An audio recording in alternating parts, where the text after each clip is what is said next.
नगर नाम का एक राज्य था। उस राज्य का राजा यशवंत था। उसकी रानी का नाम सुगंधा था और उनका एक राजकुमार था यशपाल। इसी राज्य में एक ढोंगी बाबा था जो लोगों को पिछले जन्म के कर्म बताकर उनसे पैसे ऐंठता था।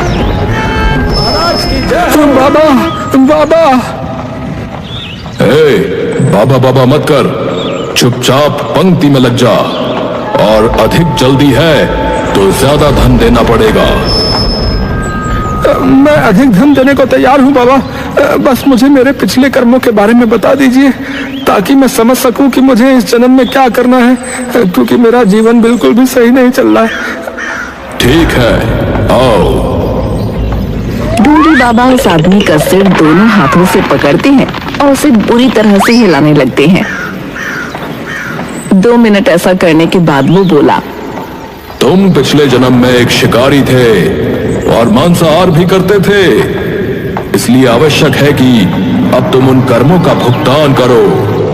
अगर तुम डंडे से बचना चाहते हो तो जानवरों की सेवा करो, लोगों को मांसाहार करने से रोको। यही करना तुम्हारा बेड़ा पार लगा सकता है। आपका बहुत बहुत धन्यवाद बाबा जी, आपने जैसा कहा है मैं बिल्कुल वैसा ही करूंगा। हाँ, जय हो। महाराज की जय हो, महाराज की जय हो। वो आदमी ये बोलकर चला गया। वो ढोंगी बाबा इसी तरह से लोगों को ठगा करता था, लेकिन एक दिन ऐसा आया जब उसके साथ वो हुआ जिसकी उसे उम्मीद नहीं थी। ढोंगी बाबा अपनी चौकी पर बैठा था, सामने लंबी कतार लगी थी और तभी अचानक चंदन और माला घबराए हुए उसके पास आए। बाबा बाबा, हमारी सहायता कीजिए, हमारे साथ हमारे घर चलिए, हमको आपकी बहुत आवश्यकता है। ओहो, ये कोई धर्मशाला नहीं कि मैं उठकर हर किसी के घर चला जाऊं। लोग यहाँ दर्शनों के लिए आते हैं, मैं कहीं नहीं जाता। कृपा कीजिए बाबा, हम आपको बहुत दक्षिणा देंगे। कितनी दक्षिणा? बाबा जितना कहेंगे उतना देंगे, बस हमारे साथ चलिए, ये बहुत महत्वपूर्ण है। ठीक है, चलो। तुम्हारी दुविधा बड़ी लग रही है, वरना मैं किसी के साथ नहीं जाता कभी। महाराज की जय हो, महाराज की जय हो। ढोंगी बाबा पैसे के लालच में उनके घर पहुंचता है। वहाँ चंदन और माला का बेटा गौरव खड़ा था। वो एक साधारण सा 20 वर्षीय नौजवान था। यही है वो जिसके लिए तुम मुझे यहाँ लाए हो? अरे, ये तो बिल्कुल सामान्य युवक लग रहा है। लग रहा है पर है नहीं। अच्छा बेटा, लेट जा, मैं देखता हूँ तेरे पिछले जन्म का रहस्य। लेट जा बेटा, लेट जा।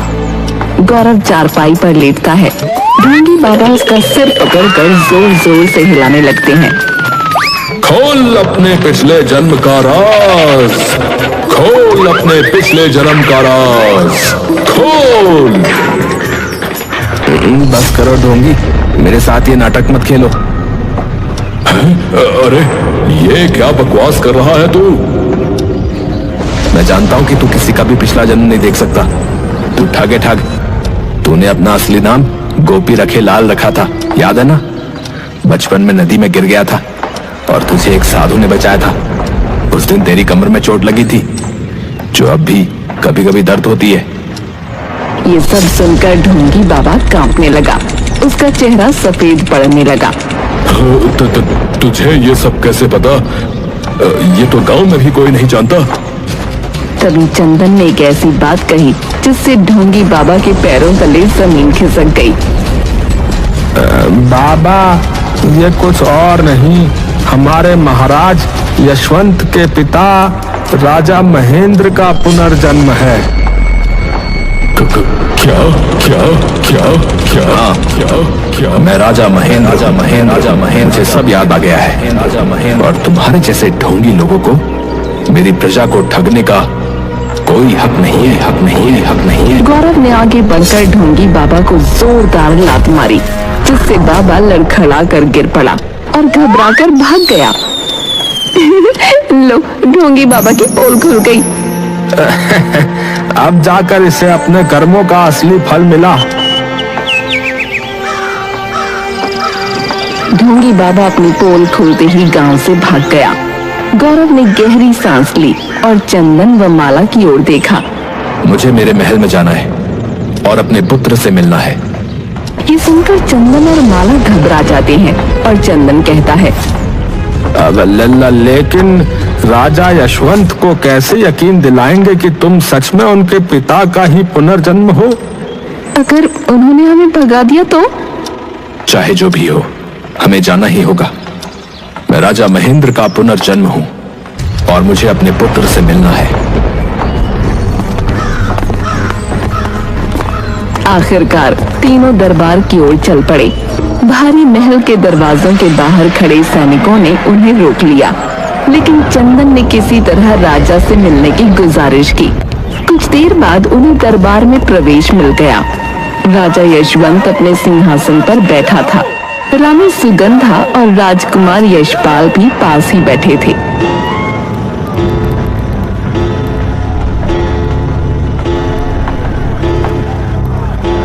महाराज, हमें एक अत्यंत महत्वपूर्ण बात कहनी है।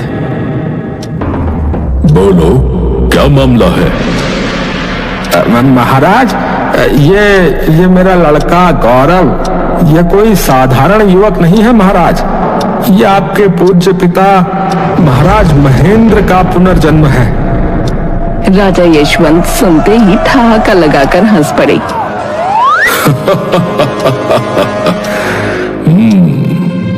वैसे ये कैसी अजीब सी बात है, मेरे पिता का पुनर्जन्म? ले जाओ इसे यहां से। हम कोई नौटंकी देखने के लिए नहीं बैठे हैं। सैनिक आगे बढ़ने ही वाले थे कि अचानक गौरव बोल उठा। उसकी आवाज में भारीपन था। पुत्र, तुम्हें स्मरण है जब तुम बचपन में महल के पश्चिमी बगीचे में गिर गए थे और मैंने तुम्हें गोद में उठाकर तुम्हारी चोट पर हल्दी लगाई थी, और वो गुप्त तहखाना जिसे सिर्फ मैं और तुम जानते थे, क्या आप भी कहोगे कि मैं झूठा हूं? राजा यशवंत का चेहरा सफेद पड़ गया। उसकी आंखें फटी की फटी रह गईं। वो अचानक अपनी जगह से उठ खड़ा हुआ और गौरव के पास पहुंचा। रानी सुगंधा और राजकुमारी यशपाल भी हैरान थे। ये बात तो सिर्फ और सिर्फ मेरे पिता को पता थी। तुम सचमुच? ये कैसे संभव हो सकता है? पिताजी, क्या ये सचमुच दादाजी हैं? अगर ये सच है तो इन्हें हमारे साथ महल में रहना चाहिए। नहीं, मैं सिर्फ तुम्हें ये बताने आया था कि मैं तुम्हारे पिता का पुनर्जन्म हूं, लेकिन मैं यहां नहीं रहने वाला। मैं मेरे इस जन्म के माता पिता के साथ ही रहूंगा। राजा यशवंत ने उसे रोकने की कोशिश की, लेकिन वो न रुका। गौरव, चंदन और माला वापस चले गए, लेकिन ये बात आग की तरह फैल गई। अरे सुनो, क्या सच में राजा महेंद्र पुनर्जन्म लेकर वापस आए हैं? मुझे क्या पता भैया, क्या पता ये मात्र एक धोखा हो। जनता में भी ये चर्चा जोरों पर थी, लेकिन उसी रात कुछ ऐसा हुआ जिसने सबको सन्न कर दिया। आधी रात को अचानक एक नकाबपोश हमलावर चुपके से चंदन के घर में घुसता है। वो सोए हुए गौरव पर हमला कर देता है।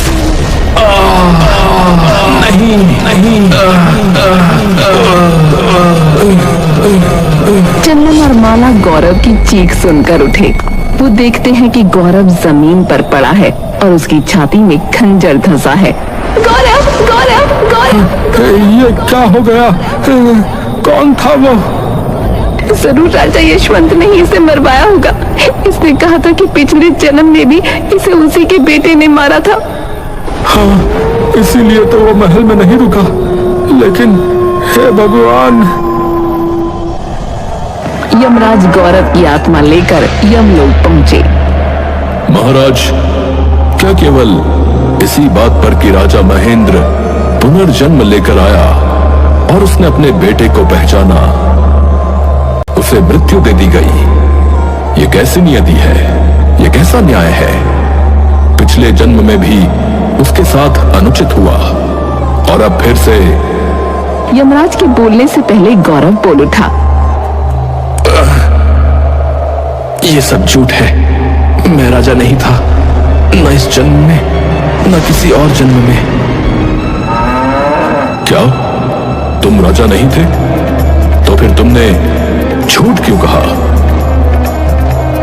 क्योंकि सच्चाई इससे भी अधिक चौंकाने वाली थी महेश जी। असल में राजा महेंद्र का पुनर्जन्म मैं नहीं, बल्कि उनका पोता यशपाल है। क्या क्या क्या ये तुम क्या कह रहे हो? हाँ महाराज, यशपाल कुछ समय पहले मेरे पास आया था और उसने मुझसे कहा कि वो ये देखना चाहता था कि राजा महेंद्र के वापस आने का समाचार सुनकर उसके पिता राजा यशवंत का क्या रवैया होगा। अच्छा, ये सब एक षड्यंत्र था। वो जानता था कि पिछले जन्म में उसके पिता ने ही उसे मारा था, तो इस जन्म में भी उसे मारने का प्रयास होगा। इसीलिए उसने स्वयं सामने न आकर तुम्हें मोहरा बनाया और नतीजा ये हुआ कि तुम मृत्यु को प्राप्त हो गए। मुझे धोखे से मरवा दिया गया, मैं ठगा गया, मेरे साथ छल हुआ। तुम्हें धोखे से मारा गया क्योंकि पिछले जन्म में तुमने भी धोखे से किसी को मारा था। ये तुम्हारे कर्मों का ही फल है। ये कहकर चित्रगुप्त उसके पाप पुण्य का हिसाब देखने लगे। उधर राजा यशवंत के दरबार में इस घटना की चर्चा हो रही थी। पिताजी, हमारे दरबार से ही किसी ने गौरव की हत्या करवाई है। तुम्हें ऐसा क्यों लगता है? यशपाल ने जेब से एक टूटा हुआ बटन निकाला और राजा को दिखाया। मैं गौरव के घर गया था, वहां मुझे ये बटन मिला। ये हमारे किसी सैनिक का है। राजा यशवंत ने सभी सैनिकों को बुलाया। एक सैनिक की वर्दी का बटन टूटा हुआ था। बता, तुझे किसने भेजा था? किसने कहा था गौरव की हत्या करने के लिए? सैनिक घबराया लेकिन चुप रहा। यशपाल ने उसे पकड़कर पीटना शुरू कर दिया, लेकिन वो कुछ बोला नहीं। आखिरकार उसे कारागार में डाल दिया गया। ये काम मेरे पिता ने ही करवाया है, लेकिन मुझे उन्हें रंगे हाथ पकड़ना होगा। रात के अंधेरे में राजा यशवंत और रानी सुगंधा अपने कक्ष में सो रहे थे। तभी राजा को अचानक एक आहट सुनाई दी। उन्होंने आंखें खोली, लेकिन इससे पहले कि वो कुछ समझ पाते, एक ठंडी धारदार चीज उनकी गर्दन पर टिक चुकी थी। कौन है? मैं हूं। तुमने मुझे एक बार मारा था और अब फिर से मारने का प्रयास किया। तुम्हें क्या लगा था कि इस बार भी तुम सफल हो जाओगे? बेटा, ये तुम क्या कह रहे हो? मैंने कुछ नहीं किया। तो फिर बताओ, गौरव की हत्या किसने की? सत्य बोलो। रानी सुगंधा ने हस्तक्षेप करने की कोशिश की, लेकिन उनका हाथ कांप रहा था। यशपाल, होश में आओ, ये क्या कर रहे हो? यशपाल ने उन्हें दूर धकेल दिया। माँ, आप इस खेल से दूर ही रहें तो बेहतर होगा।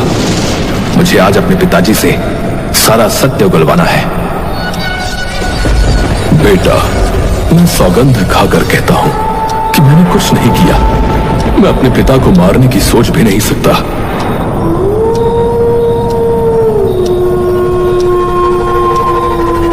यशपाल और यशवंत के बीच ये तीखी बहस चल ही रही थी कि अचानक पीछे से किसी ने यशपाल को पकड़ लिया और चाकू उसकी गर्दन पर रख दिया।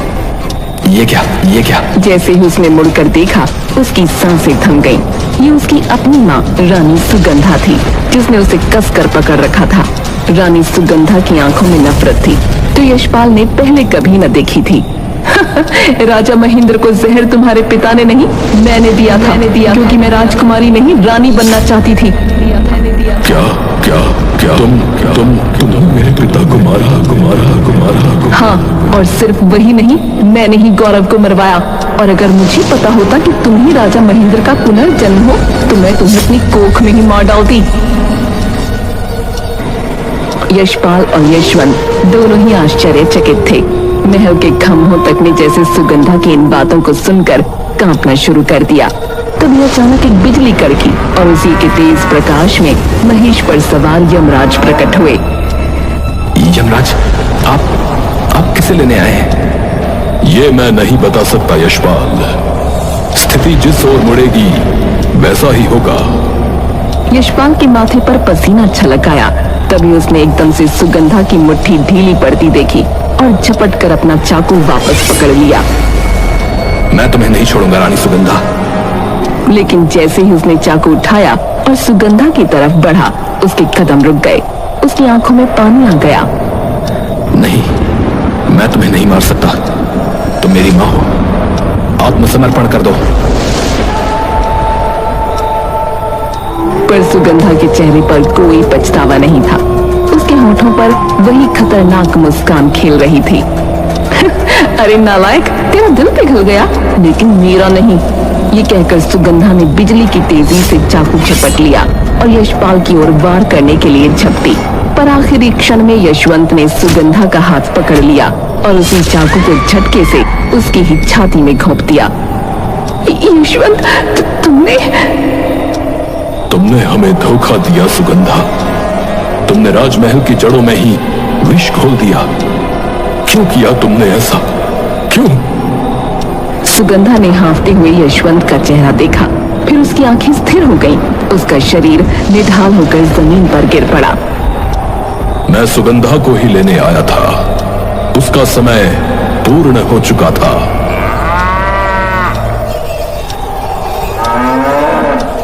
यमराज सुगंधा को लेकर चले गए और राजा यशवंत ने यशपाल को गले लगा लिया। महाराज, एक प्रश्न है। अगर आप अनुमति दें तो मैं